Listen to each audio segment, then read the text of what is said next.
পরম প্রেমময় শ্রী শ্রী ঠাকুর অনুকূলচন্দ্রের চরণে শত সহস্র কোটি কোটি প্রণাম। পরম প্রেমময় শ্রী শ্রী বড়মার চরণে আমার শত সহস্র কোটি কোটি প্রণাম। পরম প্রেমময় শ্রী বরদার চরণে আমার শত সহস্র কোটি কোটি প্রণাম। বর্তমান আচার্যদেবের চরণে আমার শত সহস্র কোটি কোটি প্রণাম। উপস্থিত ভক্তমন্ডলীগণ যারা যারা শুনছেন আমার তাদেরকে জানাই আনন্দ জয়গুরু। ছোট ছোট বাচ্চাদেরকে আদর প্রীতি ভালোবাসার শুভেচ্ছা যথাস্থানে যথাযোগ্যভাবে জয়গুরু। ঠাকুরের আলোচনা প্রসঙ্গে ঠাকুরের সুন্দরভাবে বিচারে ঠাকুর সুন্দরভাবে মানুষকে বুঝিয়ে দেবার জন্য কত সুন্দর জিনিস তিনি লিখেছেন। একদিন আনন্দবাজারেতে দেওঘরে আনন্দবাজারে সবাই গেছেন, যে সময়তে সবাই ঋত্বিক সম্মেলন হয়, সেই সময়তে সব গুরু ভাইদের সঙ্গে ব্যবহার দেখে ঠাকুর অবাক হয়ে গেলেন। ঠাকুর সবসময় সব মানুষকে সবকিছু বলতেন। একদিন একটা লোক মেজাজে খেয়ে দিয়ে বিশ্রাম নিয়ে তরতাজা হয়ে বিকেলে ঠাকুরের কাছে গিয়ে নালিশ জানালো, ঠাকুর ওরা আমারে তাড়িয়ে দিয়েছে। ঠাকুর চূড়ান্ত বিচলিত হয়ে তৎক্ষণাৎ হাউজার ম্যান্দাকে ডেকে পাঠালেন। তিনি এসে ঠাকুরের কাছে ওই লোকটির সমস্ত অপকীর্তির কথা বর্ণনা করতে চেষ্টা করেছিলেন। শুনে দয়াল বললেন যে ভালো, সে তো দুর্দশাগ্রস্ত হয় না, দুর্দশায় আছে, তাই তো তোমাদের দেখতে বলেছিলাম। অগত্যা হাউজার ম্যানদা আবার তাকে বাড়ি নিয়ে এলেন।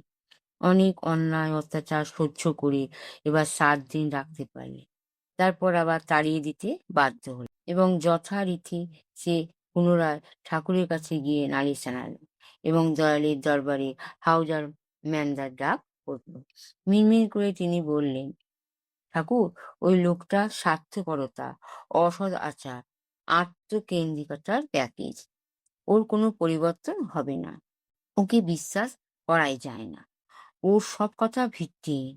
লোকটার শরীর নয় শুধু, মনের কলকব্জাও বিগড়ে গেছে। গোলযোগ সব জায়গায়। অনেক চেষ্টা চরিত্র করেছি, বুঝেছি ও ভালো হওয়ার নয়। ও যা করে সবটা বলতেও পারবো না। বাথরুম পায়খানা নোংরা করে বেরিয়ে আসে। ঠাকুর তখন বললেন, মণি ওকে তোমাদের পালাতে দিয়েছি? তোমার ভাই বা ছাওয়াল যদি অমন খারাপ হতো তাকে কি তাড়িয়ে দিতে? ও কি করে? ও অনেক কিছু করে ঠাকুর, সব বলা যাবে না। কেন ওই রকম করে জানো মনি? কারণ ওর কিছু করার নেই। আইডিয়াল ব্রেন মানে ডেভিলস ওয়ার্কশপস করবে কি? ও কি জানে না কিছু? ওর মতলবটা তো বুঝি না। হাউজার ম্যান্দার এ কথার উত্তরে শান্ত হয়ে শ্রী ঠাকুর বললেন, সেটা তো তোমাদের খুঁড়ে দেখতে হবে মুনি।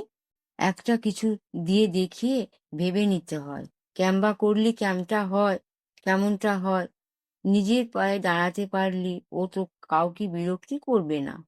কোনো কাজ পারে না এমন মানুষ আবার হয় নাকি? ঠাকুর বললেন। হাউজার ম্যানরা আবার ওকে নিয়ে এলেন। অনেকক্ষণ লোকটার সঙ্গে কথাবার্তা বলে, আগে কখনো যে করেনি, গল্প করে বুঝতে পারলেন ওই লোকটা বিড়ি বাঁধতে পারে। এরপর কিছু মূলধন জোগাড় করে একটা দোকান ঘরের ব্যবস্থা করে দিলেন। যেখানে এই ব্যবসাটা চলবে সেই দোকান ঘরে বিড়ি বেঁধে কাগজের ঠোঙা তৈরি করে নিজে চালাতে সক্ষম হলো লোকটি। বিশ্ব জয় করার এটা হলো প্রথম পা। এমবায় লাভ করলা তুমি? শ্রী ঠাকুর হাসতে হাসতে বললেন, তোমরা মানুষকে তত সময় সেবা করতে পারো যত সময় তারা অতিথি থাকে, কিন্তু যখন তারা তোমাদের নিজেদের লোকের মতন হয়ে যায় তখন তারা তাদের সেবা করতে পারে না। একটু পরেই বললেন, why shall I not be able to speak in English? ভালো কথা মানে ভালো কথা মনে পড়ে গেছে, আমি কি ইংরেজিতে কথা বলতে পারবো না?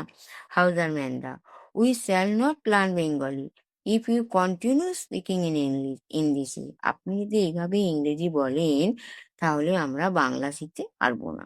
যে ঠাকুর তাহলে মানুষকে কিভাবে আলস পথ থেকে কিভাবে মানুষের মনের কথা বুঝে সেই ভদ্রলোককে একটা বিড়ির দোকানে করে দিলেন। সেই ভদ্রলোককে সবাই অবহেলা করত, কিন্তু ঠাকুর পরম পিতা, পরম ঈশ্বর, পরম করুণাময় দেবতা, উনি সবাই অবহেলা করা সত্ত্বেও লোকটাকে কি করে সুন্দরভাবে তার আর্থিক অবস্থার ব্যবস্থা ঠাকুরই করে দিলেন। এরকম ছোট ছোট জীবন্ত ঘটনা ঠাকুরের যদি আলোচনা পত্রিকা আমরা পড়তে পারি, দেখতে পারবো। ঠাকুর হাসতে হাসতে তখন বললেন, পাগল কয় কি, সবাই খুশিতে উচ্ছল হয়ে উঠলেন। তখন ঠাকুর বললেন, এই হাসির জন্য আমাদের অনেক কিছু ব্যবস্থা করতে হয়। এই হাসিতে থাকবো, আনন্দে থাকবো, ঝগড়াঝাটি করবো না, লোকের পরচর্চা পরনিন্দা না করে সবাইকে নিয়ে চলার মতন ক্ষমতা পরমপিতার মন্দিরেতে গেলে আমরা আজও পর্যন্ত দেখতে পাবো। একের সঙ্গে আর একের সঙ্গে অন্যের কি চমৎকার ভালোবাসা, কি চমৎকার ব্যবহার আমরা সব বুঝতে পারবো। কিন্তু এসবগুলো নিয়ে চলাই আমাদের জীবনের কি অন্যতর ব্যবস্থা। আমরা যদি জীবনটাকে ছোট করে রাখতে চাই, তাহলে সেখানে দেখবো দুঃখ দুর্দশা আমাদেরকে ঘিরে ধরে আমাদেরকে রোগগ্রস্ত করে ফেলেছে। কিন্তু আমাদের এসব ছেঁটে ফেলে চলে গিয়ে আমাদের সুখ, শান্তি, আনন্দ খুঁজে বেড়ার জন্য আমাদেরকেই ব্যবস্থা করতে হবে। আমরা আনন্দ দেবতাকে যখন পেয়েছি, সে ঠাকুরকে নিয়ে যখন চলতে শেখার মতন প্রয়াস করার জন্য আমরা আমাদের পা যখন বাড়িয়ে দিয়েছি, আনন্দ দেবতাকে ধরবো, এই আমাদের এই গতি বাড়াবো, আমরা এই আনন্দ নিয়ে এগিয়ে চলবো।